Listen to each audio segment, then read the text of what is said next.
And we're live. Hi, everybody, and welcome to today's Lunch and Learn. I'm Brooke Sloate, and I'm the Director of Product Development with pawTree.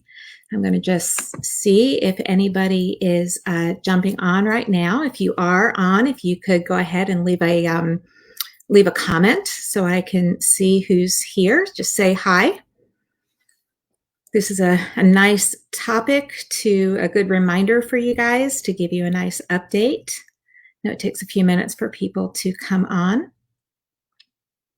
So we'll just wait a moment before I begin. Hope everybody is having a good Friday. And I see Michael Loudermilk. Hi, Mike. Nice to see you. This is a topic I'm sure you're very interested in.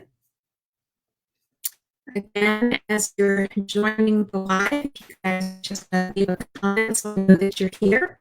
Also, feel free to leave comments throughout. So if you have questions, I'm more than happy to answer those questions, but I'll probably get to them later after I'm kind of done. So let's see. Anyone else getting on? Let me look at the time. We'll just leave it for just another moment or so. So, Mike, I've seen some of the puppies you've been posting on Facebook, and I want one. I'm just letting you know. I would love to get another puppy. Hi, Marilyn. How are you? Good to see you. Good, good, good. Okay, Michelle, nice to see you. From Indiana. Is it cold in Indiana now? It's getting a little chilly here. All right, well, I'm going to go ahead and get started. So give me 1 second. All right, so the topic for today is DCM, which stands for Canine Dilated Cardiomyopathy. And DCM, what is this all about? Okay. And so what I want to do is I'm going to give you a little bit of background of what this is and why we're talking about it.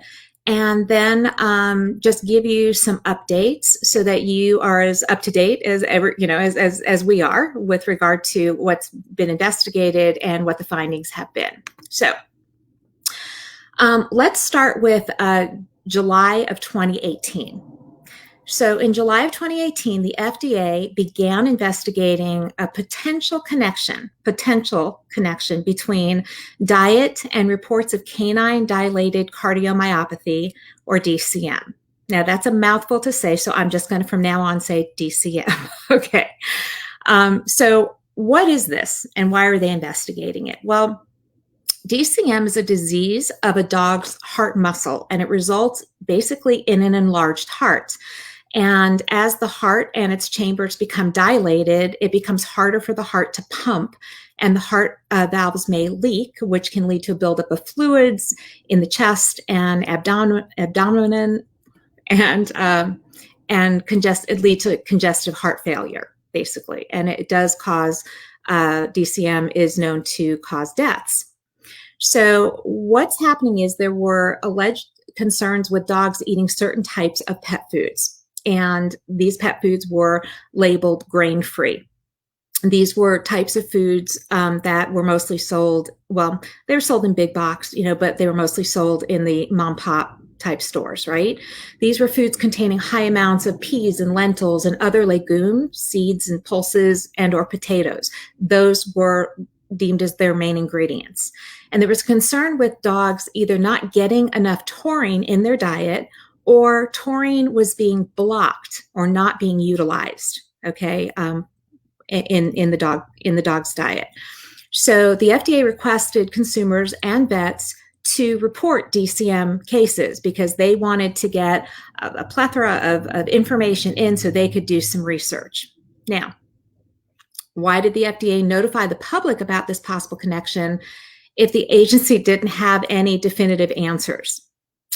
And the fact is that, the FDA's Center for Veterinary Medicine, or known as CVM, felt a responsibility to shed light on an early signal to make people aware and to solicit reports from pet owners and vets that may know of related cases.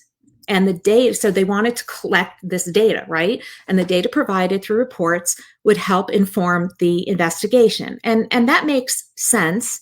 But you don't want to create panic. And I think, we all feel in the industry that that's kind of what happened with consumers. So what's important to note is prior to the FDA announcement, there were only 24 cases of DCM seen in the United States. And after, as you can only imagine, many, many more cases were reported, but not all of those cases were DCM. Okay, so then the FDA gave an update in 2019. 1 second here. And basically, they're still investigating. Their update was, hey, we're still investigating. This is an update. There are no conclusions as of now. The FDA at the time said that they believed the potential association between diet and DCM in dogs is a complex scientific issue. This is a quote. They stated that the potential association between diet and DCM in dogs is a complex scientific issue and may involve multiple factors, including genetics. What note is that the Sanderson study in 2006 cited that the DCM prevalence in dogs was 0.5 to 1.1%. So 0.5% to 1.1% of the total dog population. Okay. And the total dog population is about 90 million dogs. So between January 1st of 2014 and April 30th of 2019, there were 515 canine DCM cases reported. And many were not DCM, but that's what was reported, which is actually a lot less than even 0.5%. Even the range that the Sanderson study in 2006 even cited. Okay, now you don't want any cases of DCM, certainly, but just like there's all different types of conditions and things that pets die from, this is one of those things. Now, what we do know is that DCM is recognized as a genetic condition in dogs. And it's typically found in large and or giant breeds. So breeds such as Dobermans and Great Danes and Irish Wolfhounds. They also named some Cocker Spaniels, which are not really large dogs, and also Golden Retrievers. So that's, what is it more commonly seen with DCM. Now, there are some theories about grain-free diets that were also, being looked at by scientists. So first, we know that there's a fact that taurine is found in animal meat protein.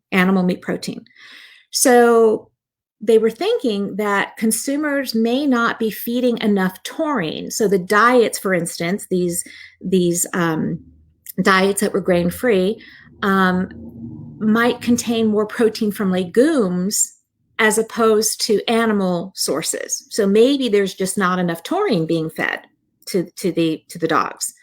So that's a theory that some scientists had. This is not necessarily from the FDA, but these are things that have been studied and looked at, okay, since this came out, since this announcement by the FDA. Here's another fact. Dogs can make their own taurine.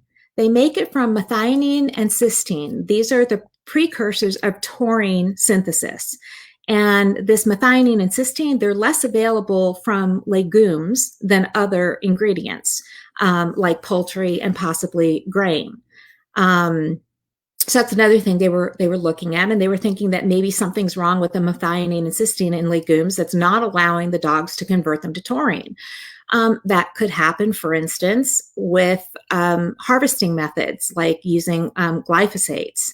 When you're doing your harvesting, right? So that's another thing was being looked at. What's causing less taurine to get into their bodies? Why is it? Are they getting less? Are they eating things that are providing less? Is the taurine actually being blocked? Why would it be being blocked, right? And another thing is that we know that higher levels of water-soluble fiber added to the diets increased taurine excretion. So if there's more of this water-soluble fiber, the taurine is just going through the dog, and it's really just, they're eating it and it's just going through and being excreted on the other end, and they're not benefiting from it. So these were some things that were being looked at. Some other things that were found, findings were that DCM was actually found to be more in male dogs than female dogs, based on the research that they were doing with these reports that were submitted. The dogs were 6 to 7 years of age. And for larger dogs, those are older dogs, right? Even 7 years of age for a small dog is considered an older dog, but larger dogs age faster. These dogs were mostly fed dry food, but raw, semi-moist, and wet foods were also represented. So there was no 100% correlation to these diets, these grain-free diets, right? And in their update, the FDA actually named 16 brands in their report that in the DCM reports. And I'm not going to go through the names of these brands, but they're pretty well-known brands that are out there. And a lot of them are, as I said, the top grain-free brands, not things that you would necessarily find at grocery. And so they actually just, called out these brands in their report. Okay.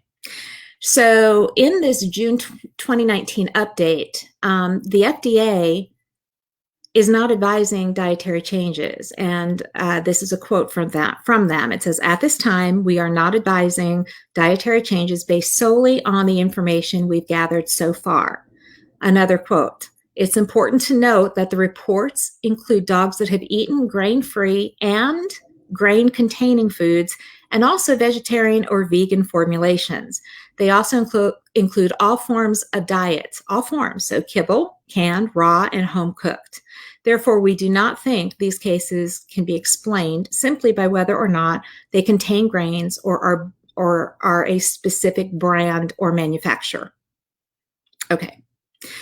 Now, we do know that over 90% of the products were grain-free, and 93% contained peas and or lentils. This is 90% of the products that were reported.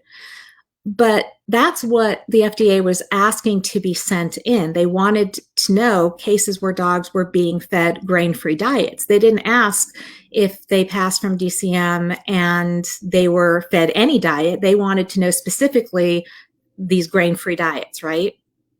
And they also found that animal protein sources varied widely, and many diets contained more than one protein source. They could contain chicken or lamb or fish. Those were the most commonly reported, but those are probably also the more common proteins that are out there in foods. Okay, so the FDA is still investigating. There were no conclusions as to what's causing this occurrence of DCM in dogs. They're still investigating at that time, and that was their conclusion at the time. So let's fast forward to September of 2020. This was the next time that the FDA came out and issued a report. And they did issue an update, but it was a much less publicized update on their DCM investigation. And the veterinary lab network that the FDA partnered with for this investigation is called VetLearn, L-I-R-N. And they examined 150 dogs diagnosed with DCM to identify potential factors that would cause DCM and also help dogs recover from it. Okay, so they're looking to see what causes it and then how do we help them get over it. And the results show that DCM is an issue with many potential variables, including breed and age and weight and gastrointestinal disease and atopy and infection and et cetera, and many more things, right? Also noted was that diet changes were not necessarily responsible for dogs that experienced partial or full recovery, since nearly all the dogs were treated with supplemental taurine or pharmaceutical drugs or supplements. They also held a forum at Kansas State University in September of 2020. And that revealed, after the initial FDA announcement in 2018, that there was an uptick in cardiac-related cases. They reported approximately 1,100 cases. And after analyzing diet history of those dogs, they came to the realization that the data did not show any correlations related to protein. These dogs were reported to have consumed diets containing high proportions of pulse ingredients, so high in dried legume seeds and peas and chickpeas and lentils, all of which have been used in pet foods for a very, very long time. So the conclusion is that at this time, September 2020, that DCM is a scientifically complex and multifaceted issue, is what the FDA is saying. And therefore, this issue can't be boiled down to blaming any one particular ingredient or set of ingredients, since there's any number of these combinations in any particular food. So that kind of leaves you with, well, what should I do? I mean, there is no conclusion at this time. I'm sure they'll be reporting on this as more conclusions become available. Others have been doing studies out there, and there have been no conclusions that there's a correlation between DCM and grain-free foods. But consumers, were left in this panic. What do I do? I've heard that grain-free foods are not good for my pets. Should I not be feeding them? So the question that comes up a lot is, do I need to change my dog's diet? And at this time, we at pawTree are not advising dietary change based solely on the information that we've gathered so far. We work very closely with our veterinarians. We work very closely with our PhDs in animal science and animal nutrition. And there's no conclusions that have come out. So we're not really sure, what to do with this at this point. Okay. There's nothing been proven. If you have questions or concerns about your dog's health or its diet, we suggest that you consult with your veterinarian for individualized advice, and that takes into account your dog's specific needs, medical history, etc., because you and your vet know your pet best, right?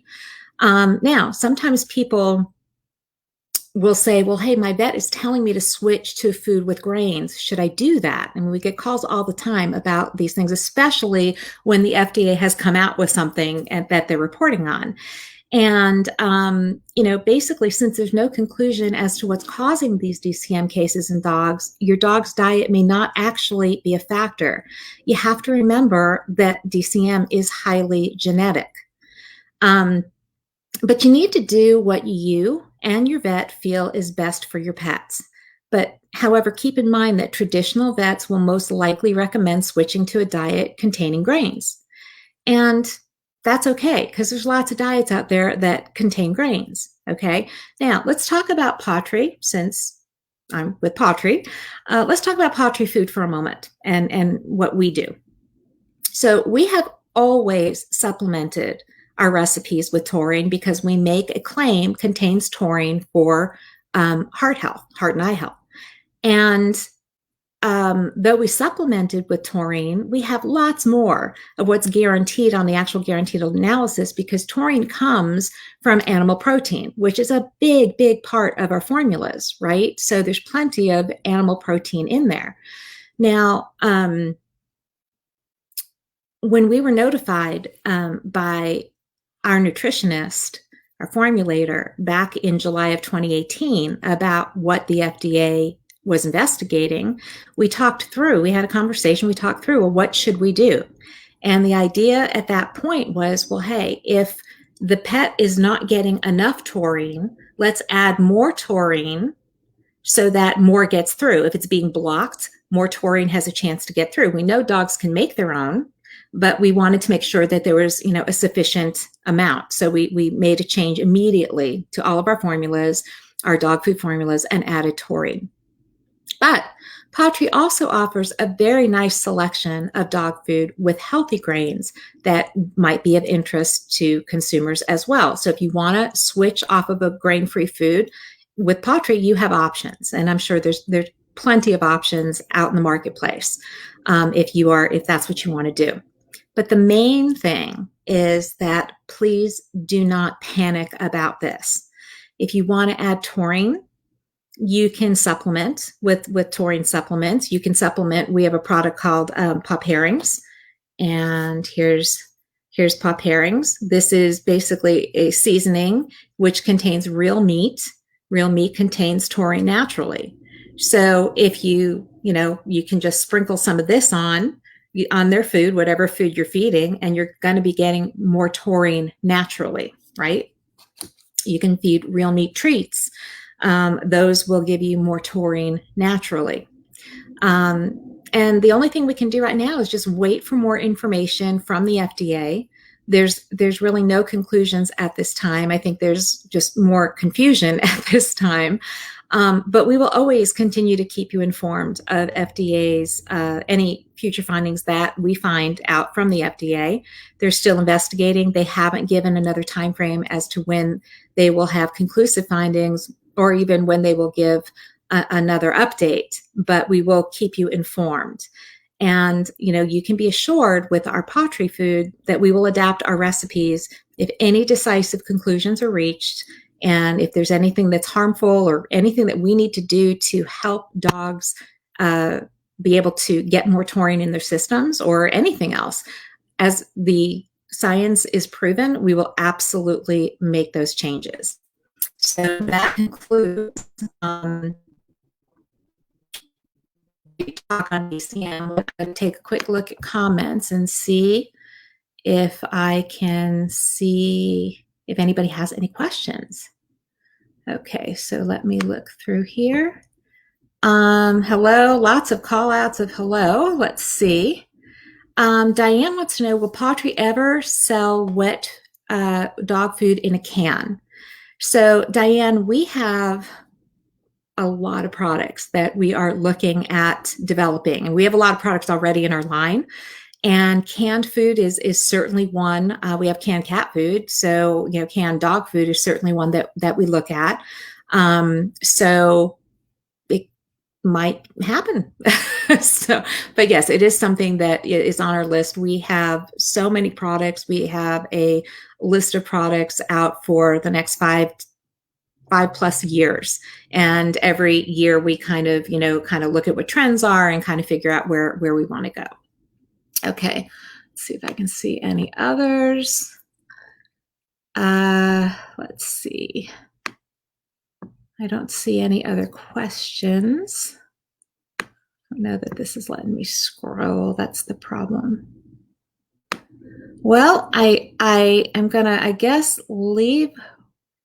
Oh, and Marilyn, and this is exactly why pawTree rocks wellness, and we do. We're always looking. Thank you, Marilyn.